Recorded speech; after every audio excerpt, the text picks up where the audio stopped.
Hello everyone, today we will start exercise 2.3 and the first question is which of the following will not represent 0। यानी कि ये जो parts आपको दिए हैं part A, B, C, D, इनमें कौन सा आपको 0 शो नहीं करता यानी कि 0 रिप्रेजेंट नहीं करता। तो हम इनको सोल्व करके देखेंगे और वैसे भी हमें पता चल रहा है कि कौन सा नहीं कर रहा है। ये देखिए इस तरीके से हम करेंगे, जैसे 1 + 0 है तो 1 में 0 ऐड करोगे आंसर विल बी 1। तो ये रिप्रेजेंट क्या? No, it is not represent, it is not, no yes तो पूछा ही नहीं, इट इज नॉट रिप्रेजेंट 0। ठीक है, जो 0 रिप्रेजेंट करता है तो वो रिप्रेजेंट दिखा दो कि 0 कर रहा है। जो नहीं कर रहा 0 × 0 तो ये भी आपका आंसर 0 ही आएगा। It represent 0। ठीक है, नोट है, यस है, इट इज रिप्रेजेंट 0। इस तरीके से हम लिख सकते हैं। 0/2 है तो इसका आंसर भी आपका 0 ही रहेगा। तो यहाँ भी रिप्रेजेंट क्या कर रहा है? 0 कर रहा है। 10 - 10 इट मीन्स 0/2, तो ये भी आपका क्या कर रहा है? रिप्रेजेंट 0। तो आप ये लाइन जो है यहाँ पे लिख के दिखा सकते हैं, it represent 0, it represent represents 0। तो इस तरीके से आप यहाँ पे शो कर सकते हैं। ठीक है, ये हमारा फर्स्ट क्वेश्चन था। अब देखो सेकंड क्वेश्चन है, थोड़ा सा ध्यान से पढ़ना, आपको क्लियर हो जाएगी बात कि क्या कहना चाह रहा है और किस तरीके से जो है आपको निकालना है। If the product of 2 whole number is 0।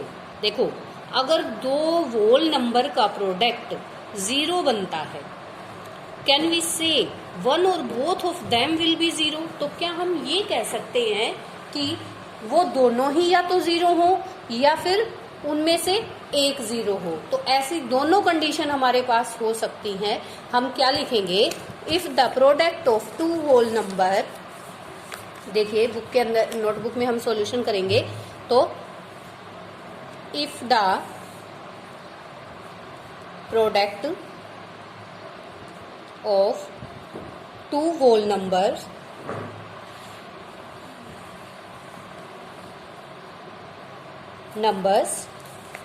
is 0, we can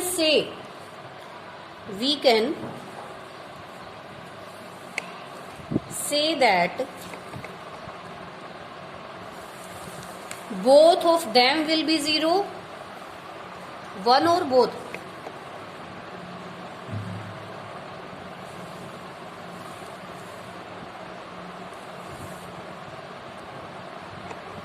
will be 0। तो ऐसा हम कह कैसे सकते हैं? देखो अगर मैं ले लेती हूँ, उसने कहा कि 1 0, एक नंबर 0, तो मैंने 1 × 0 लिया, यानी एक नंबर 0 ले लिया और एक नंबर कोई भी वोल ले लिया। तो 0 को किसी से भी, उनमें से एक भी अगर 0 होगा ना तो उसका आंसर तो 0 ही आएगा, है ना। चाहे 2 × 0 ले लो तो भी 0 आएगा। मतलब 0 से किसी को भी मल्टीप्लाई, अगर एक वोल नंबर 0 हो गया तो दूसरे के साथ चाहे किसी भी नंबर के साथ, वोल नंबर के साथ आप मल्टीप्लाई करेंगे तो उसका आंसर 0 ही आएगा। और दूसरा कि both will be 0, both will be 0 मतलब दोनों ही 0 हो तो भी 0 ही आएगा। तो इसने यही पूछा था हम लोगों से कि या तो उनमें से एक 0 होगा या वो दोनों ही 0 होंगे। तो ये हमने एग्जाम्पल भी देके दिखा दिया कि एक अगर 0 होगा तो भी आंसर 0 आएगा, और अगर उसमें से दोनों ही 0 होंगे तो भी आंसर क्या आएगा? 0 आएगा।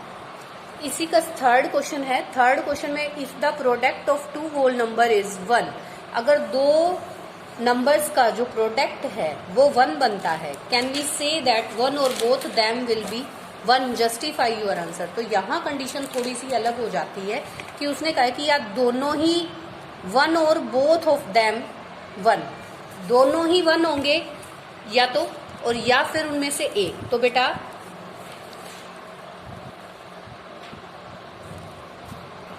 देखो the product of whole numbers is 1, यानी प्रोडक्ट जो है होल नंबर्स का 1 होगा। तो इसमें फर्स्ट कंडीशन थी 1 नंबर इज 1, तो एक नंबर 1 होगा तो नहीं होगा। तो यहाँ no, it is not possible. और दोनों 1 होंगे, यस इट इज पॉसिबल।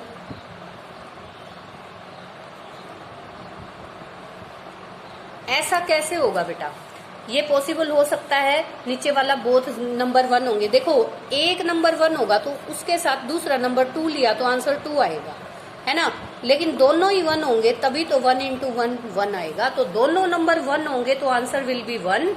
और अगर एक 1 होगा और दूसरा वो नंबर कोई और होगा तो बेटा आंसर वो दूसरा नंबर आता है, क्योंकि उस नंबर को 1 से मल्टीप्लाई करते हो तो 2 ही आता है। ठीक है, इस तरीके से हम करेंगे। फिर हमारा फोर्थ क्वेश्चन जो है वो क्या कहता है, find a distributive property. Distributive property use करके आपने इनको सोल्व करना है। तो हम क्या लिख सकते हैं, 728 को एज इट इज इनटू में 100 प्लस 1। तो यहाँ हमारे पास 7 to 8 यानी 728 को पहले 100 से करेंगे और फिर प्लस का साइन, फिर 728 को 1 से। तो यहाँ से तो आया 7 to 8, 2 0 आ गई और 7 to 8। अब इन दोनों को हम ऐड कर देंगे। देखो यहाँ पे मेरा 8 आया, फिर 2 और 0 ये 2 आएगा, 7 और 8 15 का 5 1 है ना, और 2 में 1 ऐड हुआ 3 और ये 7। तो इस तरीके से आंसर आ गया।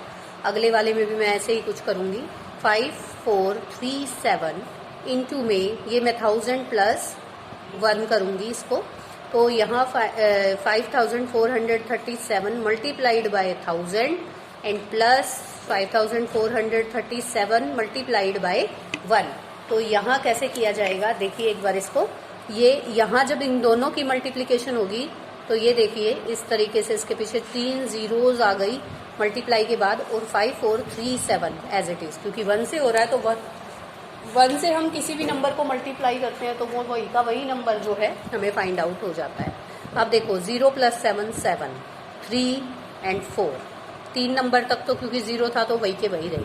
7 और 5 12 का 2, 1 कैरी हुआ, 3 1 4 हो गया और यहाँ पे 4 ऑलरेडी है, ये 5। तो ये this will be the answer. ठीक है, ऐसे ये वाला नंबर है मेरे पास। तो यहाँ मैं क्या करूँगी, 824 मल्टीप्लाइड बाय 20 प्लस 5 कर सकते हैं इसको। अब 20 प्लस 5 यानी 824 मल्टीप्लाइड 20 और प्लस में 824 मल्टीप्लाइड बाय 5। ठीक है, तो यहाँ से देखिए बेटा इस तरीके से मैंने मल्टीप्लाई करके ये लिखा और इनकी मल्टीप्लिकेशन मेरे पास ये आ गई, और दोनों को जब मैं ऐड करती हूँ तो this will be the answer. ठीक है, इससे अगला हमारा डी पार्ट है। डी पार्ट में देखो क्या कर रखा है बच्चों, यहाँ भी 4275 एज इट इज लिख के इंटू में 1, इसमें मैं कर सकती हूँ 100 प्लस 25 कर दें या तो कोई दिक्कत नहीं है। ठीक है, तो 4275 को मल्टीप्लाई करेंगे 100 से और प्लस में फिर 4275 को मल्टीप्लाई करेंगे 25 से। तो यहाँ से मेरे पास 4275 2 जीरोज आ गई, इसको भी मल्टीप्लाई करके एक बार। अब देखिए बेटा मैंने इसको मल्टीप्लाई यहाँ किया और इन दोनों को मल्टीप्लाई करके मेरे पास ये वैल्यू आ गई। अब इन दोनों को जो है ऐड कर देंगे, तो ऐड करने के बाद फाइनली जो वैल्यू है वो आपके पास 5,34,375 आ जाएगा। इसी का ई पार्ट है बेटा, देखो 504 मल्टीप्लाइड बाय 30 प्लस 5 मैं इसको कर देती हूँ। तो अभी पहले 504 को 30 से मल्टीप्लाई करेंगे प्लस का साइन, क्योंकि ये हमारी डिस्ट्रीब्यूटिव प्रॉपर्टी लगा रहे हैं। सभी में हमें बोला गया है कि डिस्ट्रीब्यूटिव प्रॉपर्टी के अकॉर्डिंग आप इसको जो है करिए। तो देखो इसका क्या आएगा हमारा मल्टीप्लिकेशन।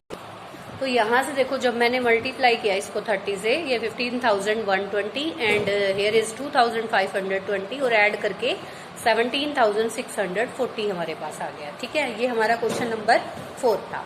अब 5th क्वेश्चन में स्टडी द पैटर्न। इस पैटर्न को आपने स्टडी करना है और इससे नेक्स्ट जो है पैटर्न के स्टेप आपने बनाने हैं। तो देखो यहाँ पे क्या दिया गया है, 1 मल्टीप्लाई 8 प्लस में 1 इज इक्वल टू क्या आया 9।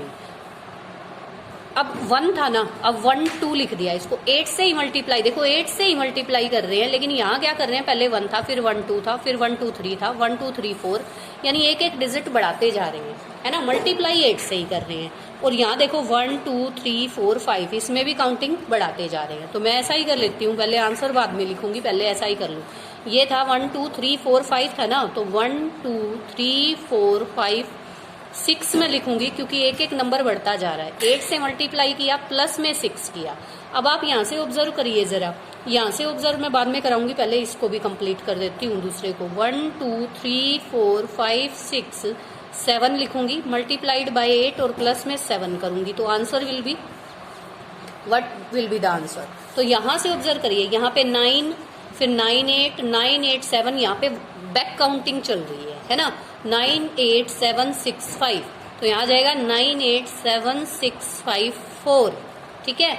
और यहाँ क्या आ जाएगा 9 8 7 6 5 4 3। यहाँ पे देखो ना, ये 9 8 9 8 7 9 8 7 6 9 8 7 6 5, फिर 9 8 7 6 5 4 एंड दिस वैल्यू, ठीक है। तो इस तरीके से हमने पैटर्न को देखा और इसको फॉलो करते हुए हमने इसको रिटर्न किए 2 स्टेप और आगे, और इसको मैंने ऐसे फिलअप की तरह जो है फिल किया है, क्योंकि ये हमने सॉल्यूशन वाला पार्ट किया है, इस वजह से मैंने इसको थोड़ा सा इस तरीके से लिखा है। आई होप आपको ये एक्सरसाइज अच्छे से समझ में आई होगी। थैंक यू बेटा।